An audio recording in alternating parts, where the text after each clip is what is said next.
Welcome. In this video, we shall talk about the Microsoft Excel graphs and chart. And of course, this is visuals. This this is a visual skill you need to learn primarily from Microsoft Excel before you start using some specific visualization to like the Power BI, like the Tableau, like use of Google Sheet and the likes. So you need to be conversant with how you can create charts and graph, and more importantly, the reason why we use graph and chart. Why do we use a pie chart? When do we use pie chart? Why do we use line graph? When do we use the cluster bar chart? When do we use the stacked bar chart, and so on and so forth. So this is what we shall be discussing, and this is the basic, this is the fundamentals of data visualization skill. So this is a sample data set. I can put it in a table form just by using the shortcut Control T, T for table. So using the shortcut Control T. This is another shortcut. From our previous video, you will have learned so many shortcuts. Another shortcut is the use of Control T. Instead of you going through the Home tab, clicking on Format as Data, you can just highlight the data and press Control T. So this way pops up and you can click OK. Now you can choose any design of your choice here. So this data now is in the table format, and I can also give it a name, a table name, which I will just say says underscore data. So sometimes it's always good for you to. So this data now, I can put it in, I can analyze it using the pivot table, and I'll make sure it appears in this existing worksheet. So when I press OK now, I can try to see the the product name. Let's see what happens in terms of revenue generated, and of course I want to see what has been. So let me also go here at the design, report layout in tabular form, so that row labels will change to product name, so I can easily see that I've analyzed the product name and the sum of range. More importantly, I can also look for, I think I can leave it in this one. Now the focus is to create a visualization. You go to the Insert tab and you will see recommended chart. At the recommended chart, you can see all the charts: template, column, line chart, pie, bar chart, area graph, XY, scatter diagram, map.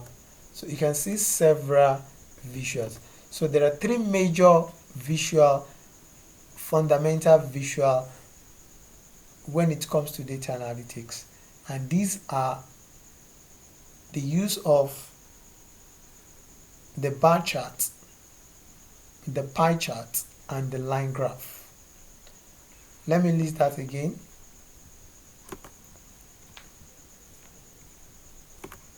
The bar chart.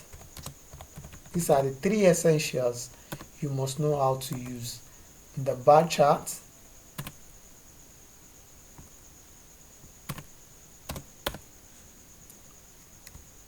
the pie chart, and the line graph. So this kind of situation is a two-way classification data analysis. So we can use, it's recommended the clustered column charts. You can see the clustered column. He recommended it straightforward. So you can choose the second one, third one. You can see they all display different things, except and this 100% stack column is like a percentage bar chart. For people that have studied statistics, you understand what I mean by that. So we are going to consider the cluster column chart. and when you click OK, so why do I need to consider the clustered column chart? If you press OK, you can easily visualize this data. Let me put it by the side of the analysis. Okay, let me cut this. So you can see that even put it in on it, you can see that it's easier if I should clean this now, hide office button on chart, and I remove this. It's easy for me to see each of the product name. It's very obvious. I can see each of the product name. Very obvious for me to see. So anybody can be able to see what is written there. So I can even make it more bigger. So it's people can see. The data label. So people can easily see what is there. Can you see that now? So you can put your title here. So it's something people can see. There's a equal distance between the bar, and it is very clear. So even in a presentation, everybody can see. They can see the top two, that is the coffee and the dried apples, without having to think about the figure. They can easily see. So that's the purpose of visualization. Something people can easily glance and see, oh, this is what is happening. Oh, we are doing well in two areas, the coffee and the dry apples. Simple. So the message has been passed.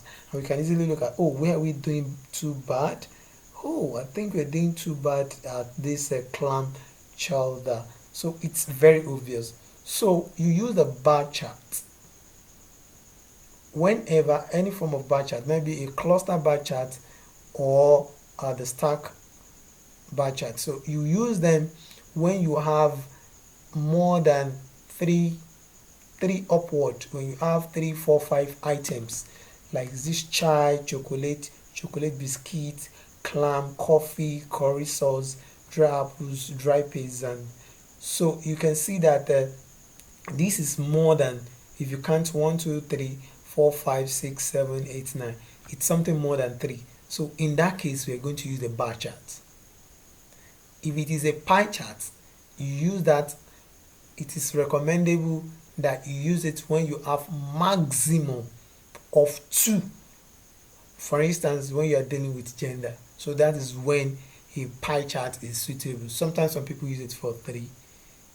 But it's recommendable that when you have just 2 items, let's say for instance we have only chai and chocolate, so there is no need for you using a bar chart.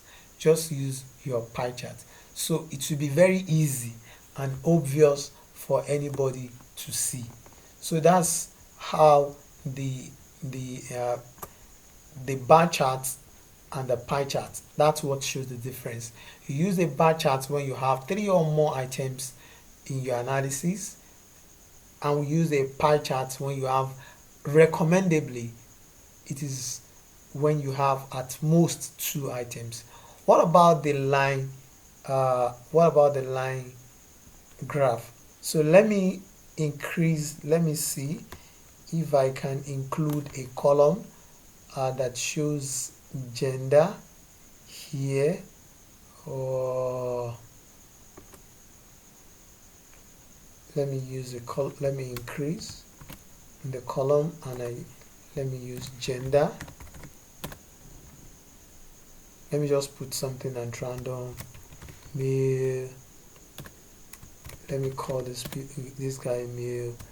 Let me call this also male. Jankotas male.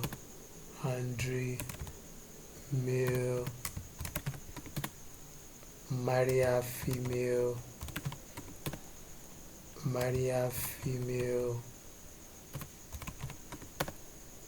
Nancy female. Andrew male. Jotas male. Maria female. Michael male. Annie Lansing female. Nancy female. Yes.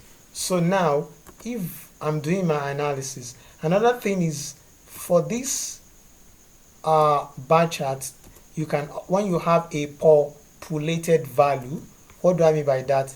In this my analysis now,